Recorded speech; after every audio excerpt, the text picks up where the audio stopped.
Yes. Do you have a question? Yeah.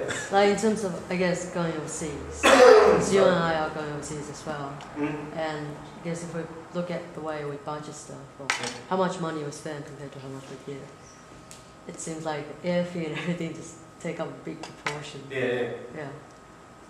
Like, The problem is you go overseas, for example, that's a huge amount of money, and you go, wow, that's like $4 grand, right? Or whatever. Well, just I'm making numbers up. Right? What you've got to do is look at what's your. If you go overseas every couple of years, that's a lot. But if you go overseas every couple of years, then what you need to do is say, how much does it cost? Okay, so say $4 grand. $4 grand. That's $2 grand a year. That's $40 a week, right? I give $5 a week to church, or $5 a week to Salvos or something. Then you see there's a disparity there. so it's averaging. You need to average out, because unless that's how you need to do it. Because I mean, if I was to plan an overseas trip with my family, 30 grand. Now that's a once in a lifetime sort of thing. And then you average that out over 10 or 15 years, and you go, okay, that's $3,000 a year, that's $60 a week, compared to, well, what do I give to other sources, etc. Well, okay, that's a lot of money, and that's why you only do it once, or every 3 or 4 years if you're single and don't have children, etc.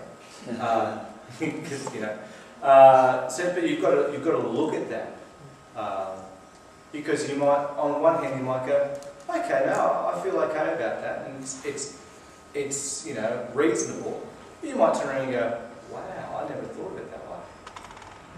But you've got to work out in your own heart what your money's doing. So, I wonder if also you can travel sometimes that it's not just for pleasure, like if you've got family and. Yeah, that's right. Yeah.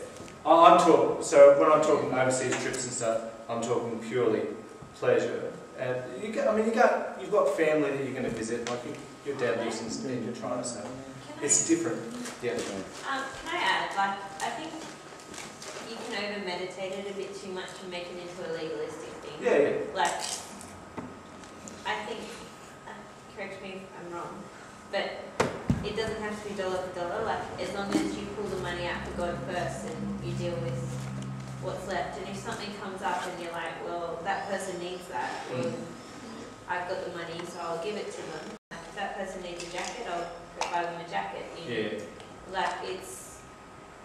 That's different to,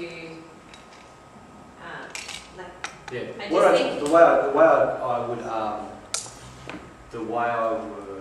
Because I just think it seems very legalistic the way it's been worded. It's not, I'm not saying you're being legalistic, but saying. Yeah, keep going. Legalistic means this is what you must do to be a Christian citizen. Yeah, so it's sort of Pharisee style. If you don't do this, then you're not a real Christian. Okay?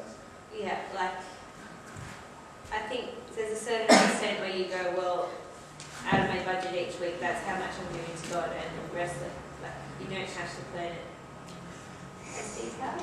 As detailed. As long as your money for God comes out first, and obviously you have to be, your heart is more the issue rather than how much. I think it'd be more of an issue if you took out, you're like, I usually give $20 a week to church, but I'm going to take out some of that because I need to save for a holiday. That's what I'm saying, rather than. But if it was something like what you're giving to church doesn't change because you can keep that up and you're like, I can only go $20 credit this month. I'll save $10 there and kind of, Yeah. So let me just push a little bit further. You're right. You need to sort of sit down and say, this wasn't meant to be about money, but it was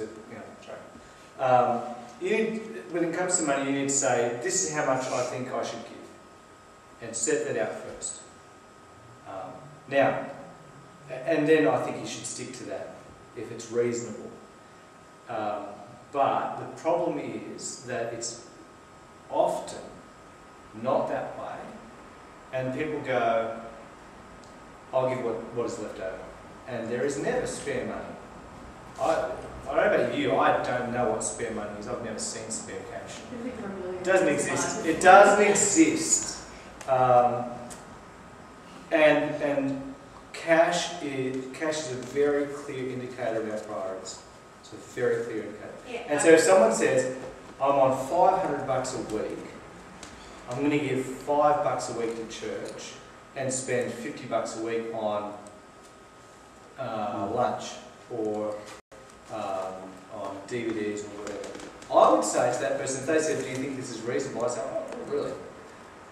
I think you need to think a little bit more about being generous to other people. But I'm not going to stand there and say, this is how much you need to give, because you need to be right with that. It's between you and God. Yeah, that's what I was just saying, was that it's between you and God rather than planning out every little detail is what I was just... But with planning out detail, it's worth doing every so often, not on a weekly basis or anything, but every couple of years. Exactly where's all my, you should know where all the money's going.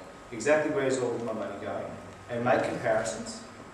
This is how much money is going on this, and this is how much money is going on that. And you go, wow, actually my DVD collection is kind of important to me. That's interesting. Or it's, wow, I bought 4 DVDs last year. There you go. Or whatever. That's a good self-diagnosis tool for you anyway, because you then may go, I could do this a lot cheaper if I did a monthly plan or something like that. But that's just a bit of financial wisdom. Any other questions that I can turn into legalistic backtrack? Anyone? Yeah, there we go. Yes, Jane. Yes. No, it's just regarding confirmation classes. Would you be interested in running one just for the sake of those for yourself? Yeah, we were discussing this earlier. Can you get, it's kind of data. It changes every year. But can we have one for people who previously had been confirmed but didn't do the classes? You know what, if you don't do the classes, you shouldn't be confirmed. So. The rector gets up and says, these people have been prepared in the Christian faith, so... Yeah, that is a 13-year-old, a little different. Yeah, Talk to VJ. I did your thing with VJ. And we talked about Jesus in the Bible. I remember that was youth group. You had to go out, remember? You had to go out. It was so difficult because I had to... talk to Dad about it, not Jan. Because we had to have VJ there, and VJ wasn't there, then we had to have doors open, and it was a bit... actually